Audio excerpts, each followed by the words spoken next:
Olá, meus amigos, bem-vindos a mais um Resenha Diária, onde nós estudamos a cada dia da semana um capítulo das Escrituras. Hoje é terça-feira, dia 20 de fevereiro de 2024. Eu falo aqui do Japão e estamos estudando o capítulo 18 do livro de Juízes. Temos alguns objetivos para estudar esse capítulo hoje e, como sempre, um deles é examinar o conteúdo, o contexto histórico e cultural em torno desse capítulo 18 para compreender melhor os eventos e o significado dentro da narração mais ampla do livro de Juízes. Também queremos dividir a estrutura da narração do capítulo, identificando os principais pontos da trama, as motivações das personagens, os elementos temáticos presentes nesse texto. Explorar as relações entre as personagens apresentadas, como os Danitas e o Levita, analisando as ações e a decisão dentro do contexto da história. Também vamos identificar e analisar os elementos temáticos presentes, como as consequências da idolatria, a busca pelo poder, ou o papel da fé e da obediência na vida dos israelitas. Um dos objetivos também é considerar como que esses temas, as lições, os princípios morais apresentados nesse capítulo 18 podem ser aplicados à vida contemporânea, explorando os paralelos entre as experiências dos israelitas e os desafios enfrentados pelos indivíduos hoje, além de refletir sobre as percepções e as lições espirituais que podem ser obtidas na leitura, considerando essas implicações para a fé pessoal e o desenvolvimento moral e o crescimento espiritual. Se você ainda não fez a sua inscrição no meu capítulo, eu quero convidá-lo para ir lá e fazer a sua inscrição. Perdão, para clicar no sininho, para ser avisado cada vez que a gente lança um vídeo novo. E eu peço isso não como uma forma para ganhar mais seguidores. Eu quero fortalecer os seguidores de Cristo. Acontece que a nossa plataforma ela habilita melhor alguns dispositivos para a gente ter mais opções para divulgação desse conteúdo. Vamos lá. No capítulo anterior, semana passada, Mica contrata um clérigo pessoal para a religião da sua família. Juízes 18 descreve como que ele perde todos os seus objetos religiosos e aquele sacerdote para os invasores da tribo de Dan. E esse comboio continua para o norte até o seu alvo na cidade de Laís. E essa cidade foi escolhida em parte por ser indefesa contra os seus atacantes. Tá? Os invasores dão um nome novo para a cidade como Dan. E o povo e o sacerdote estabelecem um centro de culto falso que dura por muitos séculos. Josué 19, 40, 48 vai descrever como que Dan mudou-se das suas terras atribuídas na divisão para esse território não aprovado que a gente vê em Josué 17. Esse capítulo completa a história de Mica e do seu sacerdote, contratado pela família. Tá? Juízes 17, 13. O povo da tribo de Dan não tem espaço suficiente no território que eles ganharam. Tá? Se você lembrar de Josué 19, 40 a 46. Isso vem devido ao fracasso de obedecer a Deus quando Deus mandou que tirassem as nações que viviam ali. Juízes 1, 34 a 36. Eles foram forçados a viver, então, na região montanhosa entre os territórios da tribo de Judá e Efraim. Então, os danitas decidem encontrar um novo lugar para morar. E eles mandam 5 batedores ou 5 espiões em busca dessas terras, para que eles possam conquistar e reivindicá-las para si. Juízes 18, 1 e 2. Esses 5 espiões partiram para o norte, parando para passar a noite na propriedade de Mica. Enquanto eles estão lá, eles reconhecem a voz do sacerdote de Mica. Isso provavelmente significa que eles ouviram o seu sotaque e identificaram ele como alguém da Judéia. E aí eles perguntam se a sua missão vai ser bem sucedida, o que implica que eles querem saber o que Deus pensa. O sacerdote rapidamente lhes diz que o Senhor está de olho na jornada. Na verdade, isso não significa nada. Mas os 5 espias consideram isso um sinal positivo. Versículos 3 a 6. Aí, esses batedores danitas viajam para o extremo norte da Terra Prometida. E eles encontram uma cidade lá chamada Laís, 160 quilômetros do lugar atual, onde eles estão, no norte do Mar da Galileia. E eles voltam para casa trazendo ali um relatório. Os habitantes sidônios de Laís são alvos fáceis. E eles percebem que a cidade está muito longe dos vizinhos para que eles possam pedir ajuda. E as pessoas são pacíficas e não têm ideia de que estão em perigo. Então esses espiões danitas insistem que a terra é o destino. E eles conseguem convencer os seus parentes a concordar disso.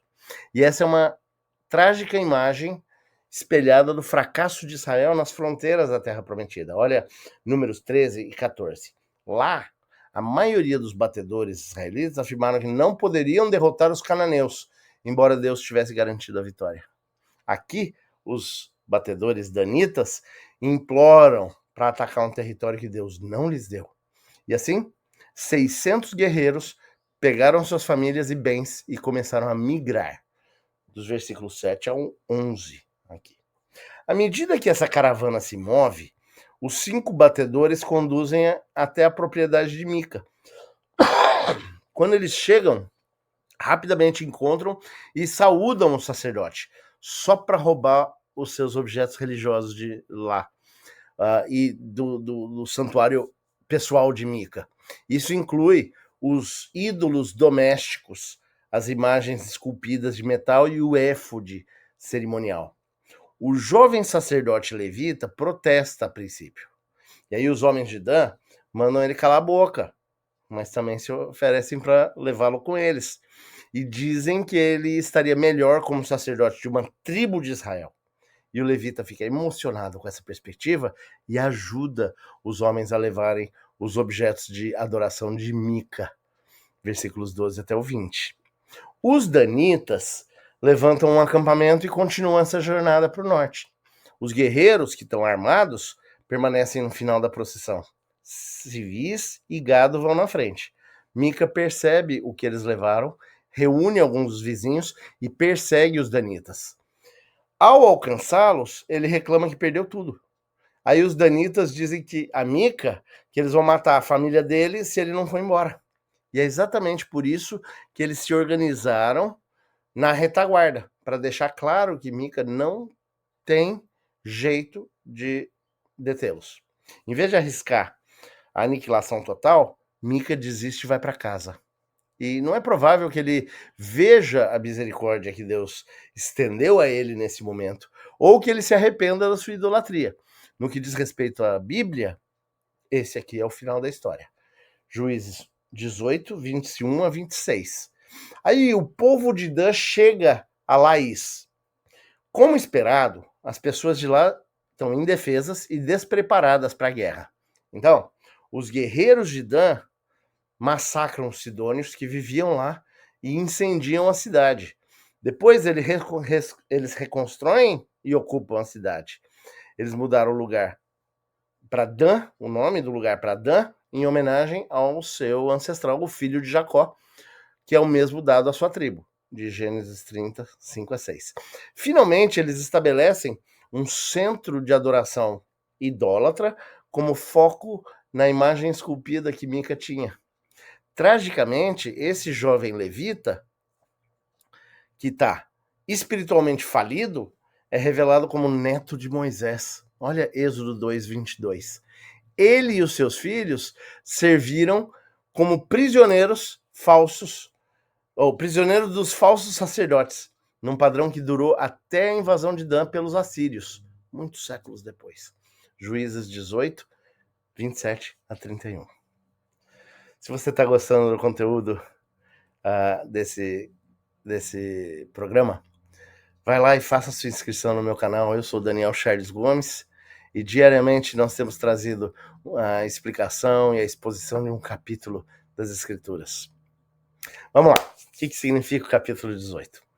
Durante a tomada das terras debaixo de Josué, os danitas receberam terras que atendiam às suas necessidades, mas essa tribo desobedeceu a Deus e não erradicou o inimigo da terra. Josué 19, 40, 48 e Juízes 1, 34. Perdão, o frio está me afetando um pouquinho. Consequentemente, eles foram forçados a ir para a região montanhosa pelos amorreus, que não deixaram eles se estabelecer ali. E essa tribo, então, decidiu desistir e não confiar em Deus para a vitória. E com o tempo, decidiu que preferia tentar encontrar uma maneira mais fácil de obter as terras. Então, eles se aventuraram para o norte, onde não seria tão difícil quando passassem pela casa de Mica. Vimos em Juízes 17 que Mica era um renegado, que na verdade ele resume que muitos israelitas daquela época fizeram o que queriam. Mica fez ídolos para adoração e ele contratou seu próprio sacerdote. E ele estava essencialmente fazendo uma religião da maneira que lhe agradava. Para agravar a situação, esse sacerdote, que era um desertor da fé, foi desobediente às leis e aos caminhos do Senhor. Ele também estava fazendo o que era para sua própria satisfação. E ele alimentou a desobediência de Mica. E ele estava tão perdido que eu fico me perguntando se ele teria se convencido até mesmo que os mandamentos de Deus sobre o seu papel eram certos ou não. E ele justificava o seu comportamento. Parece evidente nesses dias dessa história que ninguém queria adorar a Deus por amor ou respeito. Mas tudo era para ganho egoísta, em todos os níveis. Ambos os homens dirigiam numa religião pessoal. Hoje alguns vão à igreja por motivos errados.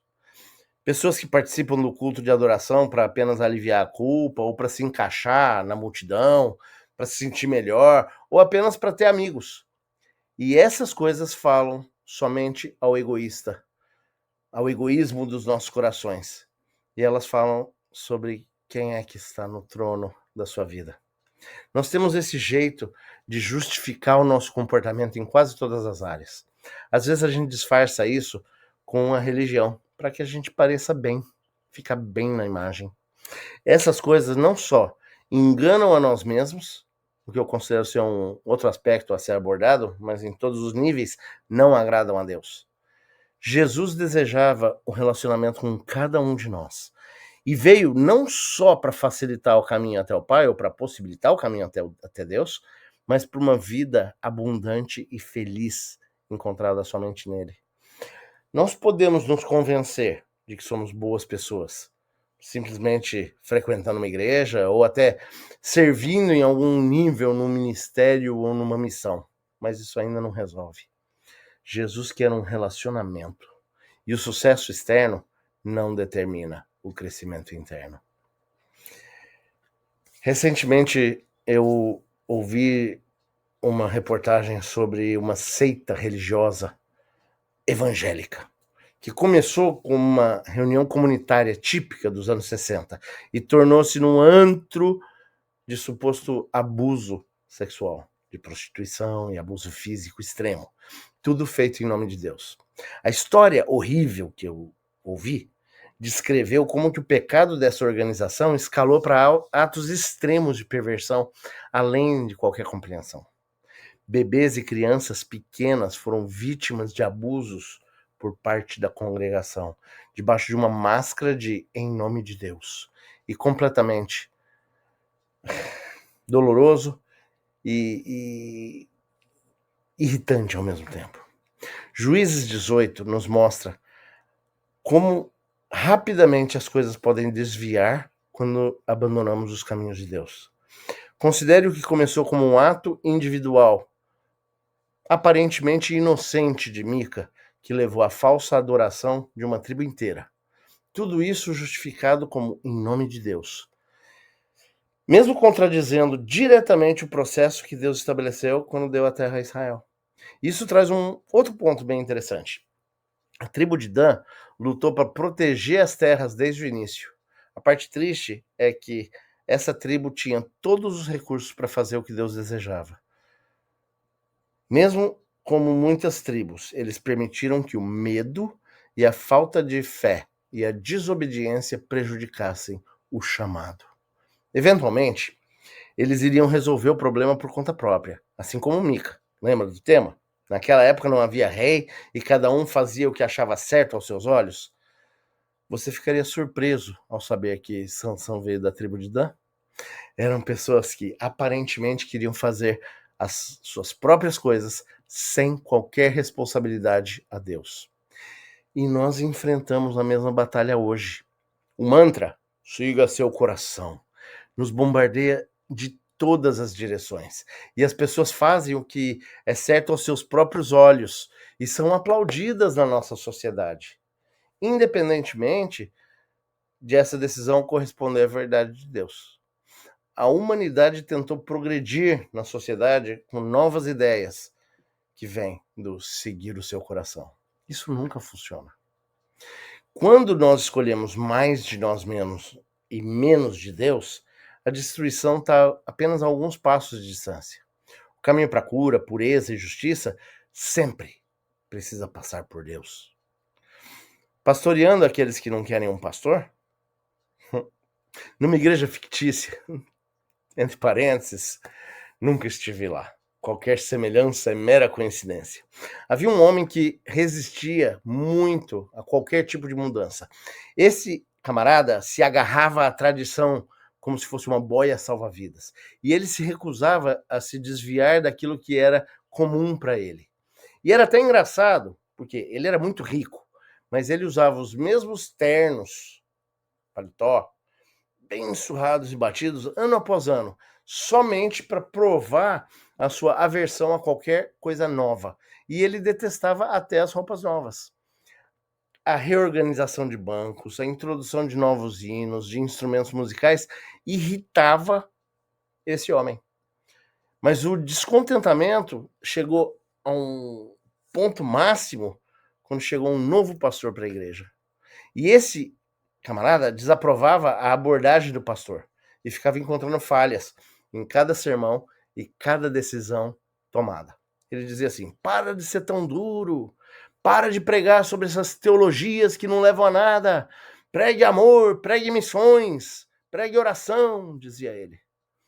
Para ele, o estilo do novo pastor de pastorear o rebanho estava muito longe do que ele considerava apropriado, e ele alimentava muito mais a sua resistência a qualquer tipo de mudança.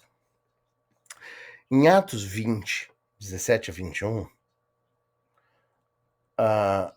e até o capítulo 21, 6, Paulo se prepara para ir para Jerusalém e enfrentar resistência. Alguns pontos importantes nessa passagem de Atos são voltados para pastores de todos os tipos e tamanhos de igrejas, para pastorear aqueles que não querem o seu pastoreio. Uma coisa, conheça a sua vocação. Paulo conhecia o seu chamado. Ele deveria ir para Jerusalém para testemunhar sobre a graça de Deus aos gentios, cumprir seu chamado, iria levá-lo a adversidades. A dificuldade não descarrilhou Paulo. Nem a dificuldade deve atrapalhar você. Para pastorear quem não quer o seu pastoreio, você deve ter um conhecimento inabalável de que a sua identidade repousa em Cristo e na morte e ressurreição expiatória dele. A sua identidade não depende do tamanho da sua igreja. Não depende da sua eloquência nos sermões ou do número de livros que você já escreveu. Saiba que você sabe que o seu chamado é primeiro para Jesus, depois para o ministério. A dificuldade que a gente enfrenta não nos define, mas ela mostra quem você é. Poucas pessoas gostam de tempos difíceis na vida. Muitos olham para os seus problemas e mal podem esperar que eles acabem. A Bíblia transforma as tragédias em triunfo. exortando você a demonstrar fidelidade no meio às dificuldades. Deus é capaz de usar momentos difíceis e pessoas difíceis e igrejas difíceis para refinar você como seu servo. Pastorear aqueles que não querem ser pastoreados exige fidelidade ao Senhor, ao lidar com as pessoas difíceis e as circunstâncias desafiadoras. Você precisa aprender a amar aquele que é difícil de amar. O desafio que você está enfrentando pode se tornar uma oportunidade para Deus mostrar a sua fidelidade a você, porque você ficou fiel a Deus. Olhando para Jesus, preste muita atenção em você mesmo. No meio do discurso de Paulo, aos presbíteros lá de Éfeso, ele diz: guarde-se. Atos 20, 28. Sem dúvida, ele dá o mesmo conselho que ele já adotou. Esteja em guarda. Tenha cuidado. Preste atenção. Em tempos difíceis, você pode se sentir fraco e cansado, e aí você fica mais suscetível às tentações. E quando você é mais suscetível à tentação, maior é o desafio de se proteger e reprimir a tentação. Então, um cônjuge, uma esposa responsável e eficaz pode fazer você prestar atenção em si mesmo e procurar honestamente alguém que responsabilize você pela vida e fé. A única pessoa que pode prestar atenção ao funcionamento interno do seu coração é a sua mente. É você. Proteger-se é mais do que criar uma linha de defesa. Proteger-se exige que você continue a crescer e a se desenvolver, crescendo tanto na fé quanto as suas habilidades como líder. Existem pessoas na sua igreja que não gostam de você.